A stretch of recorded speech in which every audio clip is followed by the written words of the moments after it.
What's going on? This is Ben from VinTv. I'm back.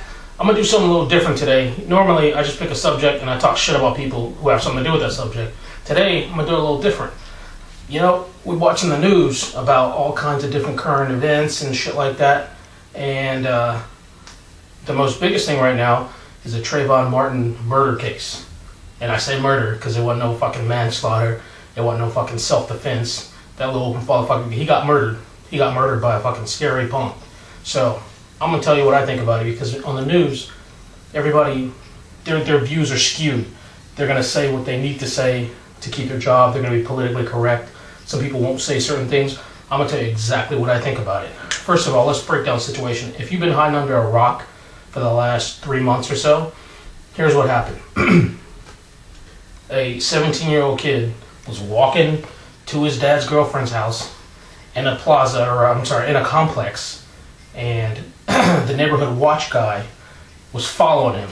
Hispanic dude, 28 years old, Hispanic American dude, was following him, and he had a hoodie on. The black kid had a hoodie on, so he looked suspect. Which, you know what? I'm not even gonna disagree with that one, because if I'm walking down the street and I see a nigga with a hoodie on, I'm gonna fucking look at him twice. A nigga, Mexican, anybody with a hoodie on, I'm gonna look at him twice and just, I might want to keep an eye on this motherfucker. Shit, when I walk to the store, I got a hoodie on. People think the same thing about me. It's just, you look suspect. Nigga, if you was walking around with a ninja mask on, you scared the fuck out of people. So, I understand. He had a hoodie on. He looked a little suspect. Better keep an eye on him. That's one thing. Not only did he watch him, but he followed him. He called the police, and the police told him, hey, you know what, back off. You know, let us handle it. Don't pursue him. Don't follow him. He kept following him because he's Mr. Neighborhood Watch Commander. You know what I'm saying? Obviously, he's probably a fucking dropout wannabe cop. And you obviously a snitch-ass motherfucker if you're going to be a Neighborhood Watch Commander. You're the first dude telling, like I said, why he's always telling. Look at him right over there, right over there. Look what he's doing. So anyway, he's obviously a snitch. He's the Neighborhood Watch Commander. So he's following him. And Trayvon, the black kid, he's walking. Obviously, he can tell somebody's watching him, following him. So he obviously gets a little jumpy and gets, you know, worried about his own safety. So from what they say, he made phone calls. He was on the phone with his girlfriend. He was telling him, hey, this dude is following me. I don't know what's going on.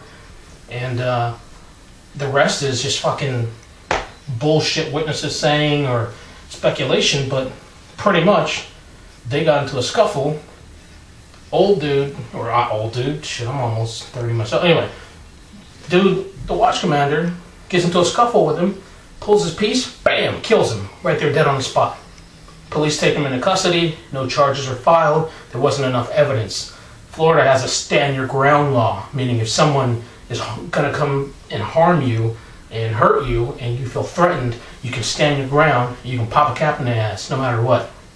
Here's what I think about it. First of all, we know that the entire community is afraid of black people. We already know that. Shit, a lot of black people are afraid of black people. Why? Because back in the day, they brought us over here, and they had a whole okey-doke bullshit little agreement with everybody. They brought them in chains and shit, and we was obeying. We ain't obeying no more. They're afraid that we're smarter, afraid that we're going to make more money, take over, and just not take any bullshit.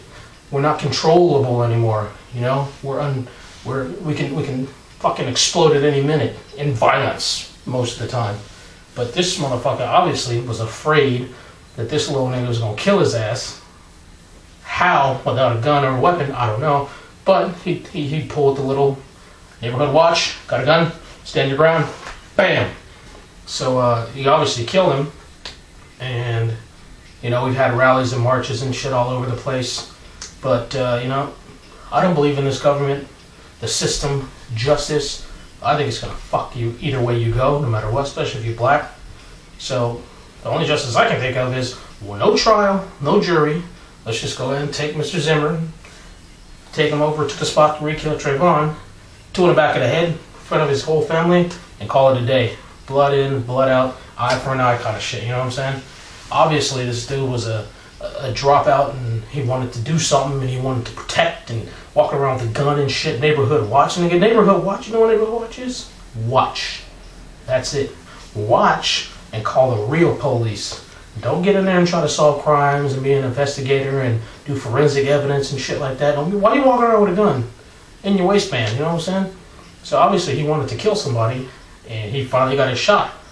And it took so long to get them to bring him in for some charges.